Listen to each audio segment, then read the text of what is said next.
finalzinho do versículo 16. A oração do justo pode muito em seus efeitos. Igreja, em nome de Jesus, você está viva. Em nome de Jesus, você está viva. A oração do justo pode muito em seus efeitos. Você crê nisso? Aleluia! Você crê nessa palavra? Eu creio. Não é minha, é do Senhor. Pode se sentar.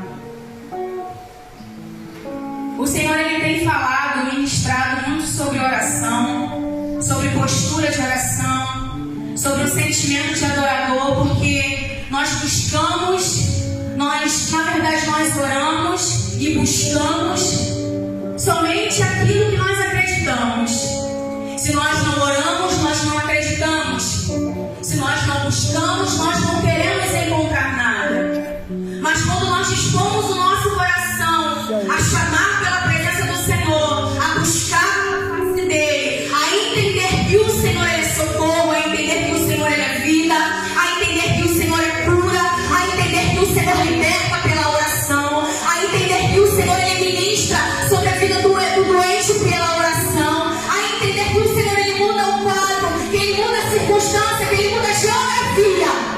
Através da oração, nós conseguimos entender que a nossa postura de cristãos é mudada.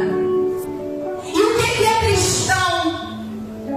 No dicionário, não bíblico, mas no dicionário comum, ele fala que o cristão é aquele que aprende ou que aprendeu daquele Jesus, o Nazareno. Ou seja, aquele que aprende é discípulo. Aquele que ouve, que senta para ouvir é discípulo. Então, o que nós entendemos por cristão, ele é discípulo, ele é ensinado, ele é tratado pelo discipulador maior Jesus. Mas quando nós não nos submetemos a esta autoridade de discipulador que Jesus é, nós não conseguimos ser chamados verdadeiros cristãos. Como os discípulos do livro de Atos vem dizendo que depois de uma determinada caminhada é que os discípulos de Jesus foram verdadeiramente chamados os verdadeiros cristãos. Eles foram denominados verdadeiros cristãos, mas não foi no início da caminhada, não foi no início do propósito, mas foi mais pra frente, foi no caminhar, foi no proceder, no vivenciar, nas experiências, no cair, no levantar, no falar e no se calar. Eles foram reconhecidos só lá na frente, não foram por si, mas foram por aqueles que os rodeavam, reconhecidos como os verdadeiros cristãos. Mas por que eles foram reconhecidos como os verdadeiros cristãos? Porque se nós formos olhar a caminhada dos discípulos de Jesus, eles enfrentaram açoites, enfrentaram dificuldades, enfrentaram acusações, enfrentaram perseguições. E então, depois de tudo isso, conseguiram sobreviver como eu e você. E então conseguiram sim ser reconhecidos como verdadeiros cristãos. E o cristão é isso. Quando nós não nos submetemos, quando nós não oramos, quando nós não nos submetemos, quando nós não nos arrependemos, quando nós não nos diminuímos e não buscamos a face do Senhor, não nos arrependemos dos nossos maus caminhos, nós não conseguimos ser reconhecidos como verdadeiros cristãos. Porque o cristão, ele é reconhecido pelo seu testemunho de vida. O cristão, ele é reconhecido pela sua caminhada. O cristão, ele é reconhecido pelas suas obras, assim como as árvores são reconhecidas pelos seus frutos.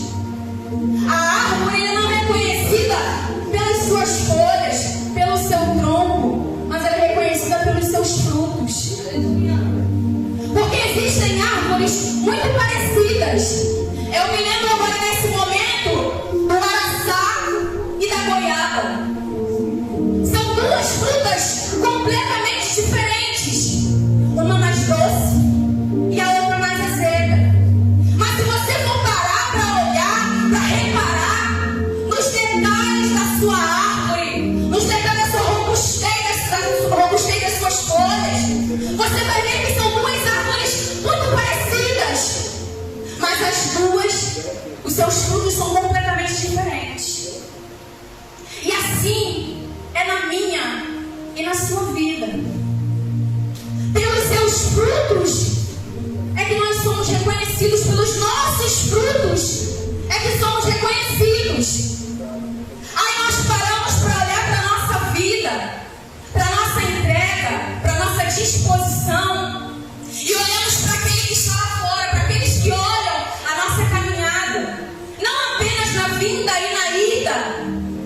vida, do nosso dia a dia, do nosso cotidiano, do nosso falar, do nosso pensar, do proceder. É aí que nós somos reconhecidos. É aí que nós somos vistos. É aí que nós somos julgados. É aí que nós somos apontados. É aí que nós somos acusados muitas das vezes. Mas no momento que nós paramos para olhar as acusações, muitas das vezes nós nos abatemos, esfriamos, nos entristecemos por palavras, por gestos, situações que nos colocam de repente, porque eu já fui chamada de retardada por acreditar e confiar piamente numa promessa, numa palavra que o Senhor ele tinha liberado sobre a minha vida. Uma pessoa que era discípula da minha célula onde eu era co-líder, ela via minha caminhada, o meu andar, o meu proceder e falou: gente, essa mulher é retardada, não é possível que ela não está vendo o que está acontecendo. Mas existia sobre a minha vida uma palavra liberada, aonde eu acreditei do princípio ao fim. É por isso que hoje estou aqui, porque eu acreditei nessa palavra. Eu ouvi da boca de uma conhecida dessa moça que me chamou de retardada. Ela falou: olha, tá, chamou você disso e tal, mas fica no meu coração, não. Eu falei: não, isso não me deixa, pelo contrário, isso me alegra. Porque quando eu e você mexemos, sabe, com o mundo espiritual, porque entenda uma coisa, isso pode até causar escândalo para alguns, mas eu e você precisamos ser reconhecidos, tanto no céu quanto no inferno. Meu Deus, aleluia. Porque quando eu e você oramos e tomamos postura daqueles que buscam, daqueles que clamam, daqueles que se submetem, daqueles que descem verdadeiramente a casa do olheiro, nós mexemos com o mundo espiritual, nós movimentamos o mundo espiritual. Porque o movimento da oração é ação e reação. É orar e o mundo espiritual a ser mexido. Mas isso só acontece quando eu e você nos colocamos em posturas daqueles que são discípulos, daqueles que são ensinados pelo discipulador maior que é Cristo. Que em tempo e fora de tempo Jesus orou. Se você for olhar pela caminhada de Jesus, Jesus orou em tempo e fora de tempo, quando ele tinha apoio e quando também ele não tinha apoio. Em momentos de dificuldades, em momentos de escassez, em momentos de acusação, e no pior momento da sua vida, no momento aonde ele orou e o seu corpo transpirou gotas de sangue, quando os seus sentimentos estavam à flor da pele, ele orou ao Senhor, pedindo ao Pai: Pai, se possível, passa de mim este cálice. Porém, todavia, seja feita a tua vontade. E no momento que Jesus, nós vamos olhar o texto, livro de Lucas, capítulo 21, se eu não estou enganada. No momento quando Jesus acaba de orar, a resposta que ele teve foi a visitação do anjo, que o confortava. O conforto que o anjo trouxe sobre a vida de Jesus naquele momento foi um não. Se nós formos olhar verdadeiramente para esse texto, nós vamos ver que o conforto que o anjo trouxe sobre a vida de Jesus naquele momento de agonia, de extrema agonia, foi o não de Deus. Que o Senhor ele não podia passar aquele cálice para outro, fazer com que toda aquela situação se recaísse sobre a vida de outro, mas somente de Jesus. E nós continuamos a olhar para texto e nós vamos ver que Jesus ele foi confortado, não consolado. Confortado pelo anjo.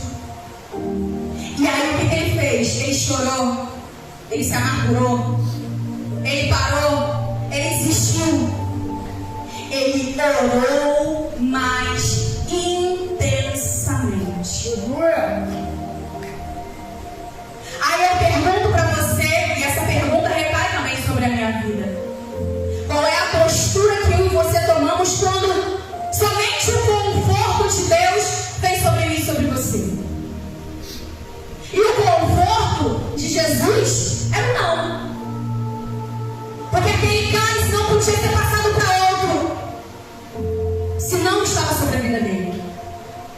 O conforto que o anjo trouxe ao coração, a vida de Jesus naquele momento foi um não. E eu e você?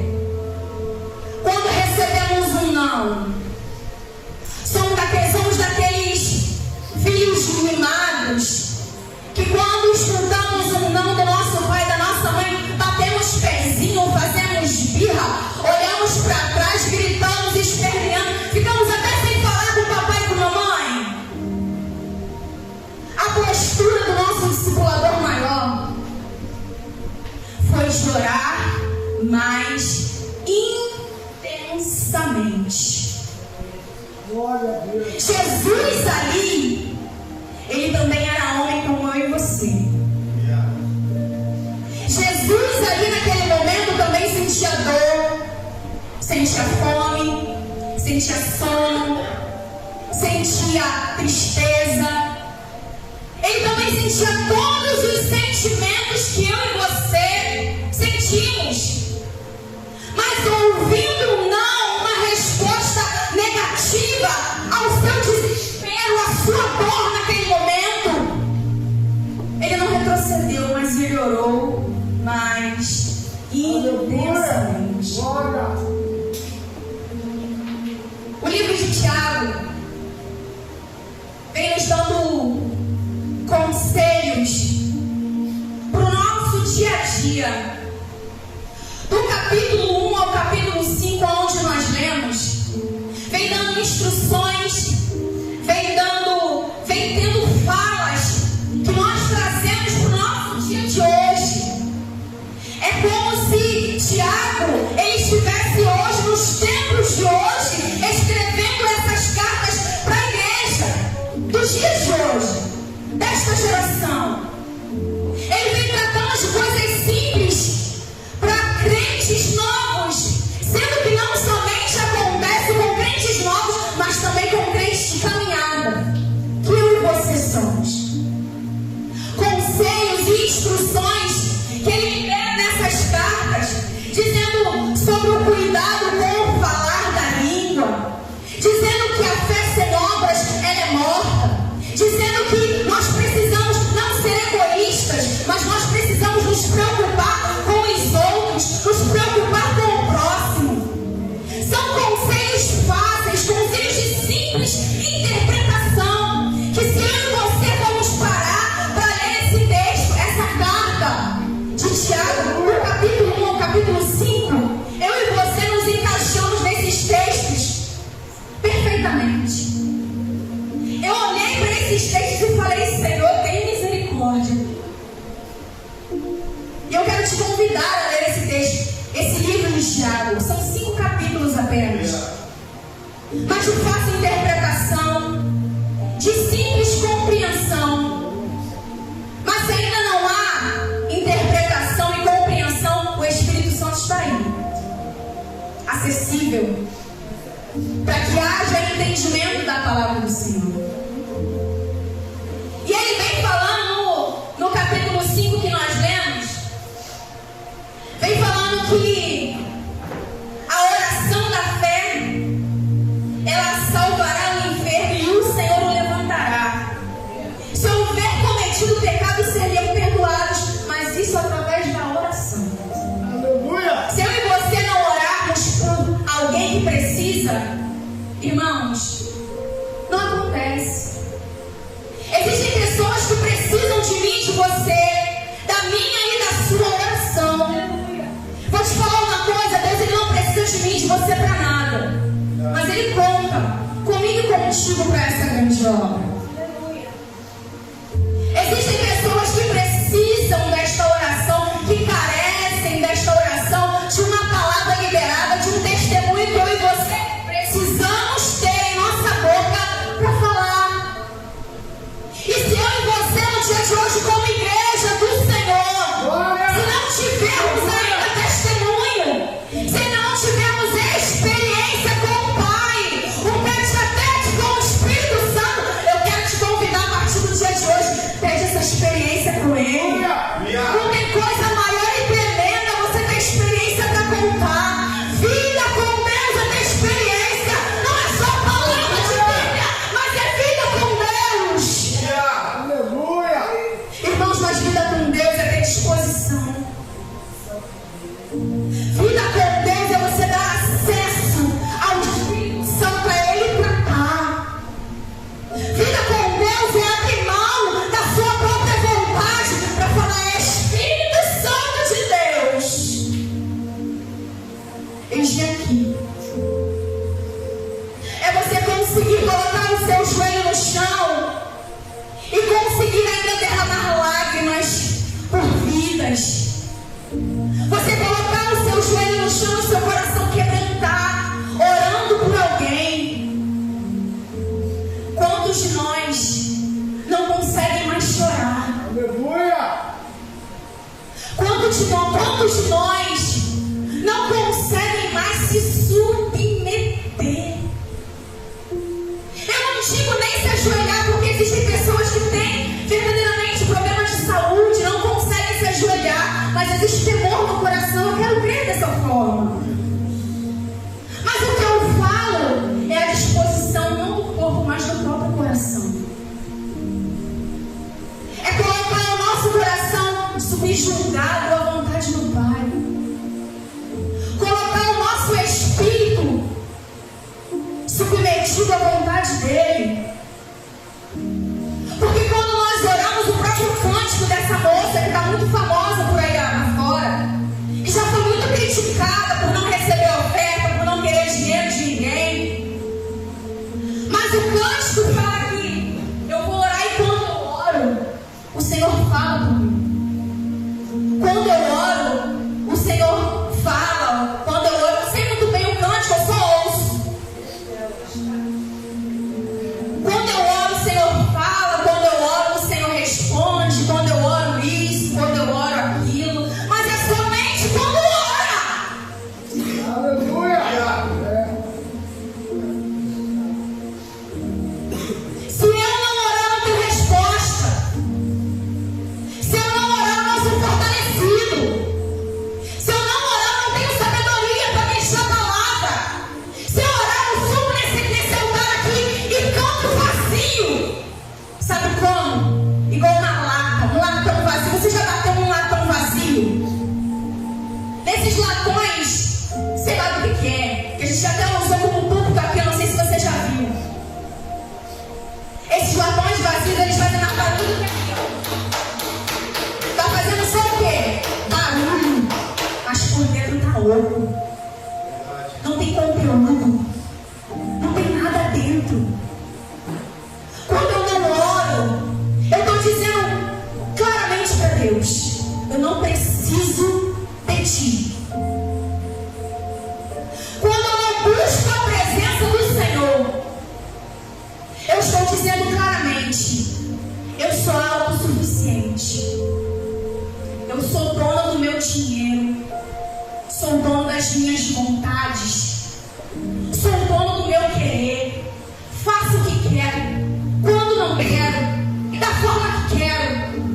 Quando eu não oro, quando eu não busco, quando eu não me submeto. Eu estou falando isso claramente no mundo espiritual, que eu não preciso de Jesus na minha vida. Mas existem pontos na nossa vida que a gente pode entender que alguns têm medo. Medo de orar. Porque já existe, eu já ouvi também muitas palavras, não testemunhos, mas palavras de pessoas que de orar, de até de interceder por pessoas, porque o medo existente é de sofrer levantes, de sofrer afrontas, de sofrer retaliações do inferno. Mas uma igreja que não ora é uma igreja que, querendo ou não, está andando fora do propósito. Porque a palavra do Senhor fala que nós devemos orar e vigiar. Orar sem cessar. A palavra de Deus nos instrui a buscar. Buscai enquanto se pode achar. Invocai-o enquanto está perto. Aleluia. Batei, batei e abre-se-vos-á. Pedi, pedi. A igreja que não ora não é de verdade uma igreja. Eu, pelo menos, entendo desta forma. Uma igreja que não se submete, eu entendo desta forma, não é uma igreja de verdade. Mas quando a igreja entende o que é a igreja, entende quem chamou, entende quem a regimentou, ela entende que existe a necessidade da busca. O conhecimento da palavra de Deus, a busca incessante pelo conhecimento não é um pecado. Mas o conhecimento sem a oração é igual, por exemplo, a corda sem a caçamba. É igual eu e o Thiago, eu sem o Thiago. É igual a Bia sem o Malco, a Graciane sem o Décio, o Cristiano sem a Raíssa, a pastora sem o Charles. Não dá. Não dá. Os dois, eles precisam andar juntos, lado a lado. Aleluia. É o conjunto da obra. Palavra e oração é o conjunto da obra. A oração sem palavra não tem valia, e a oração sem palavra não tem valia, e a palavra sem oração é a mesma coisa, também não tem valia. Nós precisamos entender que a igreja, ela tem que andar com esse conjunto ali, certo? Em comum acordo, um junto com o outro, para que venhamos deixar de pecar. Porque a igreja peca muito, falha muito quando não ora, quando não busca, quando não se submete. A igreja do Senhor, em Atos 12, vem falando que a igreja orava incessantemente pela libertação de um homem. Você conhece essa palavra? Orava incessantemente pela libertação de um homem que foi preso injustamente. Um homem que não cometeu pecado para estar preso, mas ele foi preso porque muitos acharam que a palavra era dura demais. E a igreja se uniu dentro da casa de servos do Senhor para buscar e falar: Senhor, solta Pedro. Solta Pedro. Solta Pedro. Solta Pedro. A igreja não parou, a igreja não cessou, a igreja não calou a sua boca, não se amedrontou em momento nenhum. Mas ela clamou incessantemente. E enquanto Pedro não foi solto, a igreja não se calou. Quem está preso, que precisa ser solto ainda, para eu e você tomarmos postura de oração neste tempo. Coloca no seu coração no dia de hoje que não é só na nossa família que nós temos que pensar. Porque o livro de Tiago vem dizendo que eu e você não temos que ser egoístas. E o egoísmo, ele só pensa em si. Olha para o seu próprio umbigo. Pensa somente nas suas próprias necessidades. Mas quando eu e você tomamos postura verdadeiramente de crente nessa geração, nós voltamos a chorar. Aleluia! Nós voltaremos a clamar. Voltaremos a depender do Senhor. A entender que o céu ele só se movimenta quando eu e você clamamos nele. Quando clamamos diante dele. Porque é ação e reação. É ação e reação. É ação e reação. O versículo que o Senhor ele falou comigo é: muito pode por sua eficácia a súplica do justo. Em outras traduções, a oração de um justo pode muito em seus efeitos. A igreja precisa voltar a acreditar na palavra. A igreja precisa voltar a acreditar que isto daqui, esta Bíblia que nós carregamos dentro da nossa bolsa, debaixo do braço, na mochila, que nós abrimos de repente dentro de casa, que de repente possa estar aberta dentro de casa até com as páginas amarelas do Salmo 91. Mas nós precisamos voltar a acreditar que esta palavra aqui é verdade, é direção, é norte para mim e para você. Quando esse homem que foi pastor, esse homem que não foi discípulo de Jesus, mas pastor, aquele que direcionava, aquele que instruía, aquele que escreveu essas cartas para uma igreja nova, uma igreja que estava se formando ainda.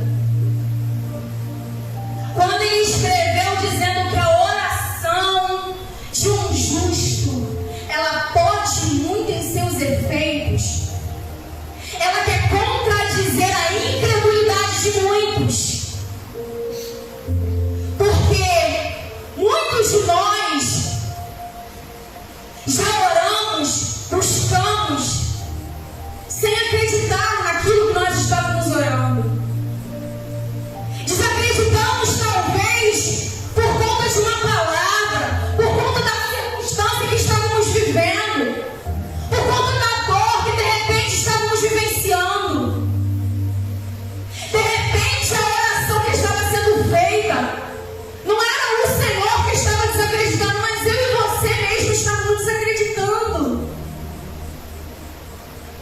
Mas o Senhor ele me chama nessa noite a voltar a entender que a tua oração, que a minha oração, Aleluia! a oração de um justo, a oração daquele que é filho, a oração daquele que é discípulo, a oração daquele que está debaixo da submissão do céu, ela pode ainda pode, muito em seus efeitos. Aleluia!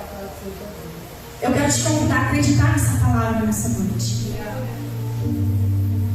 Eu escrevi no papel aqui vários feitos, vários acontecimentos dentro da palavra do Senhor, onde o Senhor manifestou a sua glória, manifestou o seu poder, a sua grandiosidade, a sua majestade, por meio da oração. Mas o Senhor, pela sua misericórdia, quis me usar na simples palavra que eu quero acreditar que o Espírito Santo falou aos corações e trouxe compreensão. Mais simples do que se de repente eu fosse ler essa folha cheia de palavras que não são mentiras, porque é a palavra de Deus. Mas Ele quer trazer à nossa memória não feitos do passado, mas feitos que aconteceram na minha e na sua vida, no nosso cotidiano, no nosso dia a dia. Porque a palavra do Senhor vem dizendo que nós precisamos trazer à nossa memória aquilo que nos traz esperança, o que renova a nossa esperança, o que renova a nossa fé, o que nos traz de novo ao ponto de partida.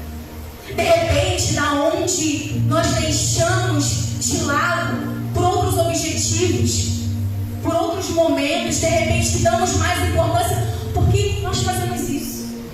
Eu não estou aqui em cima deste altar com esse microfone na mão para mentir. Mas muitas das vezes nós deixamos o propósito por motivo algum. O livro de Abacuque vem dizendo no capítulo 2: depois de muitos questionamentos, no capítulo 1 de Abacuque, depois de muitos questionamentos, depois de muitas indagações, perguntas, inquietações, depois de aflições vivenciadas, no capítulo 2 vem dizendo que Abacuque tomou uma postura. E ele disse assim: retornarei, voltarei para a torre de vigia, para ver se o Senhor ele fala comigo e me responde. De repente eu e você estamos no lugar errado. Eu não estou dizendo dentro da igreja no dia de hoje, me entenda. Mas eu estou dizendo que, assim como Abacuque de repente estava cheio de questionamentos, cheio de inquietações, cheio de perguntas, indagações diante da presença do Senhor, ele estava com uma postura no lugar errado. Porque o que o Senhor ele tinha sobre a vida dele era um lugar de intercessão. Não era se inquietando, mas era na torre de vigia. Porque foi somente quando ele voltou, ele retornou à torre de vigia, foi quando o Senhor respondeu a ele. De repente eu e você estamos no lugar errado. Precisamos olhar para mim, para a sua postura, como crentes, discípulos. Não somente aqueles que creem em alguma coisa, mas aqueles que são discípulos de Jesus. Precisamos olhar, não para a postura do meu irmão. Eu não tenho que olhar para a postura de ninguém. Eu tenho que olhar para a minha postura, para a minha conduta, para o meu andar, para o meu falar, para o meu pensar. Eu tenho que olhar para mim, rever os meus conceitos e entender de repente: será que eu estou na postura certa, na posição certa? Por que de repente Deus ele não está falando comigo? De repente o Senhor ele não está respondendo a minha oração? Será que de repente eu não estou na mesma condição que Abacuque naquele momento? É importante nós olharmos. Uma jovem, já estou encerrando, uma jovem questionando uma vez comigo no WhatsApp alguns questionamentos, algumas dúvidas, e eu ministrei assim sobre a vida dela. Uma ministração, uma coisa simples. Eu falei assim para ela: quando um copo só consegue ser cheio se ele estiver com a boca para cima, correto? Mas se ele estiver na posição errada, ele não consegue ser cheio. Se ele estiver de cabeça para baixo, se ele estiver de lado, ele não consegue ser cheio. Mas na posição certa, Aleluia! na posição certa, ele consegue não apenas ser cheio, mas ele consegue transbordar. Aleluia! Assim sou eu e você na presença do Senhor. Devemos entender essa palavra. Entender que o Senhor ele tem muito mais para falar, muito mais para ministrar, muito mais para fazer, muito mais para encher. Ah, mas irmão, eu sou muito cheio do Espírito Santo. Eu quero não apenas ser cheio, mas eu quero ser transbordante. Não se conforma. Não para. Não olha para o jeito que está e fica do jeito que está. Em nome de Jesus, espírito de pequenez assim na nossa vida. Assim como o copo na posição certa, ele não aproveita se enche, mas ele transborda assim a minha e a tua vida em nome de Jesus. Aleluia. Essa palavra do Senhor é